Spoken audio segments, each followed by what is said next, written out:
আসসালামু আলাইকুম। আমার আরও একটি নতুন ভিডিও দেখার জন্য সবাইকে আমন্ত্রণ জানাচ্ছি। কেমন আছেন সবাই? আশা করছি সবাই অনেক বেশি ভালো আছেন। তো যেহেতু আমার স্কুল বন্ধ, তাই আপনারা ঠিকই দেখতে পাচ্ছেন যে আমি আজকে চাল ঝেড়ে নিচ্ছি আমার বাড়ির হেল্পিং হ্যান্ডের কাছ থেকে। এগুলো হচ্ছে আমন ধানের চাল। চাল করে নেওয়া হয়েছে, তাই স্কুল যেহেতু বন্ধ, চালগুলো ঝেড়ে আমি মজুত করে রাখার জন্য আমার হেল্পিং হ্যান্ডকে লাগিয়ে দিয়েছি যে আমার চালগুলো একটু ঝেড়ে দেন। তো উনি আমার চালগুলো ঝেড়ে দিচ্ছিল, আমি ওনাকে হেল্প করলাম। তো এদিকে রান্না কি করব সেই ভেবে ফ্রিজ খুললাম, দেখি আজকে কি রান্না করা যায়। প্রতিদিন মেয়েদের তো এই একই চিন্তা, সকালে উঠে কি রান্না হবে সেই চিন্তা সব মেয়েদেরই করতে হয়। তো ভেবেচিন্তে দেখলাম ফ্রিজে মাংস আছে, গরুর মাংস 1 প্যাকেট বের করলাম। বের করে আর বাকি সব আবার ঢুকিয়ে রাখছি।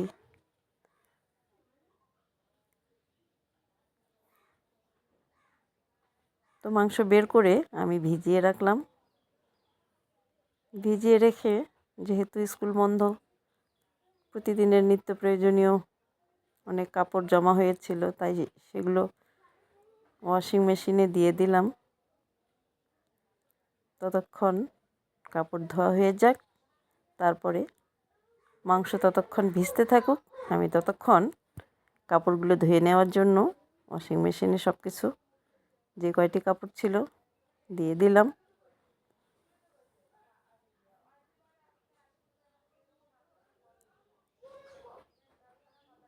তো নর্মালি দিলে কাপড় 34 মিনিট লাগে, আপনারা দেখতেই পাচ্ছেন 34 মিনিটের মধ্যে ক্লিন হয়ে প্রায় 80% কাপড় শুকিয়ে যায়। এদিকে মাংস ভিজে গেলে মাংস ধুয়ে আমি রান্নার জন্য বসিয়ে দিলাম কড়াইয়ে। আজকে আমি আলু দিয়ে মাংস রান্না করব, ছোট আলু, নতুন আলু।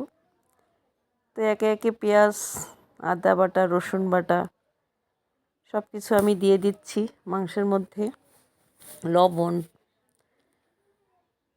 হলুদ গুঁড়া, শুকনো মরিচ গুঁড়া, পানি দিয়ে দিলাম। তারপর গরম মশলা গুঁড়া, গোটা মশলা, জিরা গুঁড়া সব কিছু দিয়ে নেড়ে চেড়ে তেল দিয়ে আমি মাংস বসিয়ে দিলাম। আজকে বেশি কিছু রান্না করব না, মাংস রান্না করব আর ডাল রান্না করব আর একটু আলু ভর্তা করব, নতুন আলু ভর্তা। তো আরেকটি পাত্রে আমি একটু আলু সিদ্ধ করতে গ্যাসে বসিয়ে দিয়েছি, যে আলু ভর্তা হবে। এদিকে ভাত বসিয়ে দিয়েছি। তো সব কিছু রান্নার কাজ চলছিল।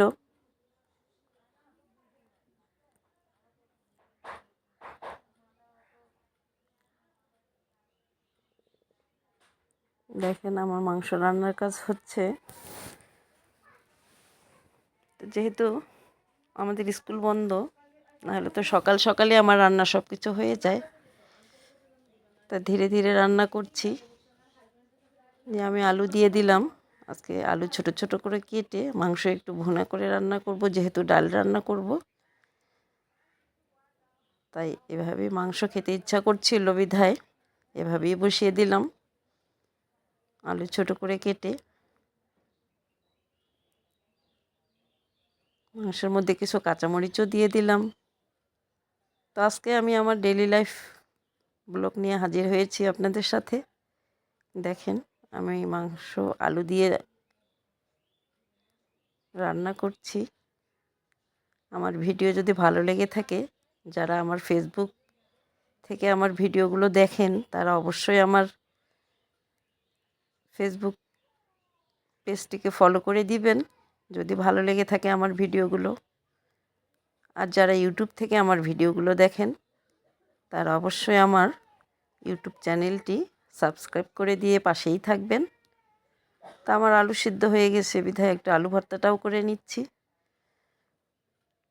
নতুন আলু ভর্তা ধনিয়া পাতা দিয়ে খেতে অনেক মজা লাগে। ভর্তা সবারই পছন্দ, কিন্তু ভর্তা করতে অনেক সময় লাগে। সব ধরনের ভর্তাই আমার অনেক প্রিয়। আমি ধনিয়া পাতা এবং পেঁয়াজ দিয়ে আলু ভর্তা ফাইনালি করেই ফেললাম।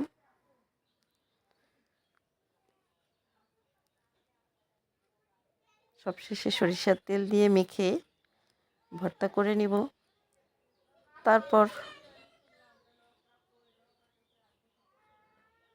দেখেন আমার ভর্তা করা শেষ। এখন গোসল করে নামাজ পড়ে ফাইনালি খেতে বসে যাব।